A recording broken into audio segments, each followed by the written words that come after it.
खुदा गैर कौमों को भी ज़िंदगी के लिए तौबा की तौफीक अता करता है। हमारे लिए आज की पहली तलावत रसूलों के अमाल उसका 11वां बाब उसकी पहली आयत मुक़द्दसा से 18वीं आयत मुक़द्दसा तक। उन दिनों में रसूलों और भाइयों ने जो यहूदिया में थे सुना कि गैर कौमों ने भी खुदा का कलाम कबूल किया।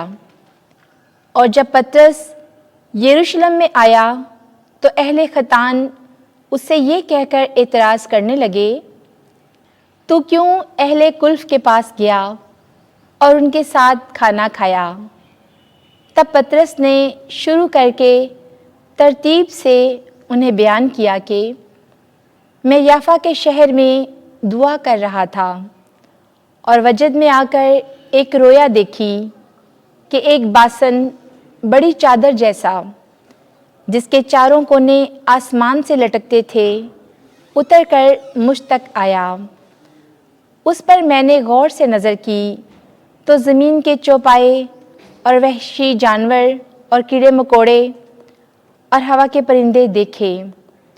और मैंने एक आवाज़ भी सुनी जो मुझसे कहती थी, आए पतरस, उठ, ज़िबा कर और खा।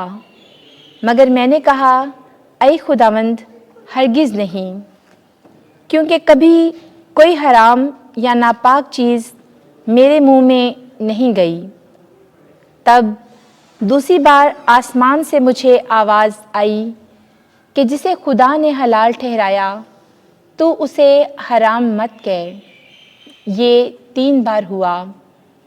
फिर सब कुछ आसमान की तरफ उठा लिया गया और देखो, उसी दम 3 आदमी जो कैसरिया से मेरे पास भेजे गए थे उस घर के पास आ खड़े हुए जिसमें हम थे।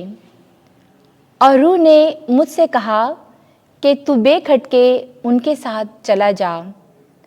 और ये 6 भाई भी मेरे साथ हो लिए और हम उस शख्स के घर में दाखिल हुए और उसने हमसे बयान किया कि किस तरह उसने एक फरिश्ते को अपने घर में खड़े देखा, जिसने उससे कहा कि याफा में आदमी भेज और शमाउन को, जो पतरस कहलाता है, बुलवा। वो तुझसे वो बातें कहेगा जिनसे तू और तेरा सारा घराना नजात पाएगा। जब मैं कलाम करने लगा तो उन पर रूहुल कुद्दस उसी तरह नाजिल हुआ जिस तरह शुरू में हम पर हुआ था। तब मुझे खुदावंद की वो बात याद आई जो उसने कही थी कि यूहन्ना ने तो पानी से बपतिस्मा दिया, मगर तुम रूहुल कुद्दस से बपतिस्मा पाओगे। बस जबकि खुदा ने उनको भी वैसी नेमत दी जैसी हमको भी, जो खुदावंद यीशु पर ईमान लाए। तो मैं कौन हूँ कि खुदा को रोक सकता?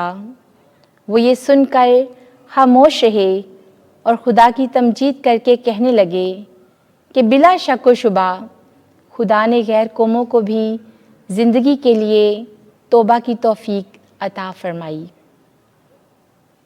पाक कलाम के पढ़े और सुने जाने पर खुदा की बरकत हो। ज़बूर 42 जमायती जवाब, हालेलुया।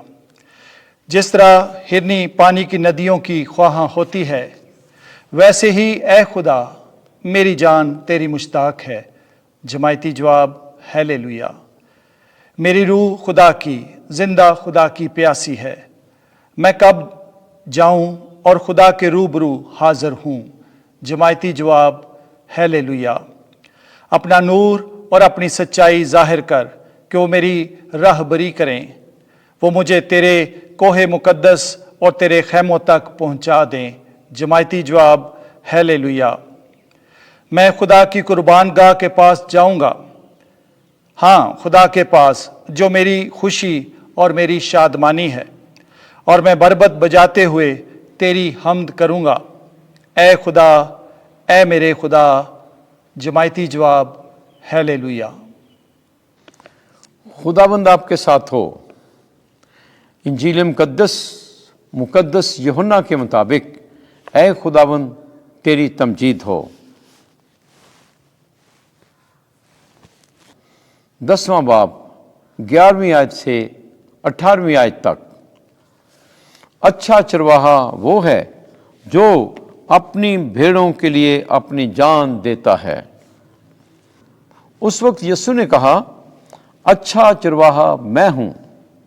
اچھا چرواہا بھیڑوں کے لیے اپنی جان دیتا ہے۔ مزدور جو نہ چرواہا ہے اور نہ بھیڑوں کا مالک، بھیڑیے کو آتے دیکھ کر بھیڑوں کو چھوڑ دیتا ہے اور بھاگ جاتا ہے، اور بھیڑیا انہیں چھینتا اور پراگندہ کرتا ہے۔ وہ بھاگ جاتا ہے، اور یہ اس لیے کہ وہ مزدور ہی تو ہوتا ہے اور اس کو بھیڑوں کا فکر نہیں۔ اچھا چرواہا میں ہوں، اور اسی طرح میں اپنی بھیڑوں کو جانتا ہوں، اور میری بھیڑیں مجھے جانتی ہیں، جس طرح کہ باپ مجھے جانتا ہے اور میں باپ کو جانتا ہوں، اور میں بھیڑوں کے لیے اپنی جان دیتا ہوں۔ میری اور بھی بھیڑیں ہیں جو اس بھیڑ خانے کی نہیں، ضرور ہے کہ میں انہیں بھی لاؤں، اور وہ میری آواز سنیں گی، اور ایک ہی گلہ اور ایک ہی چرواہا ہوگا۔ باپ مجھے اس لیے پیار کرتا ہے کہ میں اپنی جان دیتا ہوں تاکہ میں اسے پھر لے لوں۔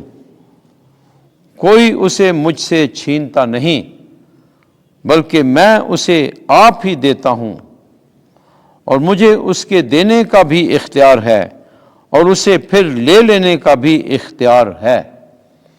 یہ حکم میں نے اپنے باپ سے پایا۔ انجیل مقدس کے وسیلے سے ہمارے گناہ معاف کیے جائیں۔ اے مسیح تیری ستائش ہو۔